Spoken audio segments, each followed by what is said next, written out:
May nakasabay akong Honda Click na mamaw. Grabe, tunog pa lang ng pipe, alam mo na kargado.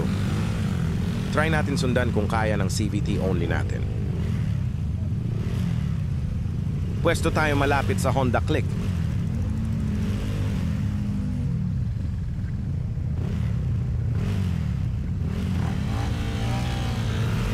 Yon, full throttle na ang lahat. Diyos ko, kargado siguro pati ang rider. Ayan na, bigla na lang yumuko. Nilingon pa tayo bago humarurot. Nawala na nga ang mamaw na Honda Click. Leeg ang tama.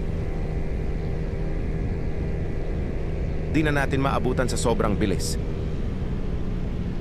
Wala ni isang nakapalag. Grabe talaga ang mga Malaysian. Sino kaya mekaniko niya? Sana makasabay natin ulit yon.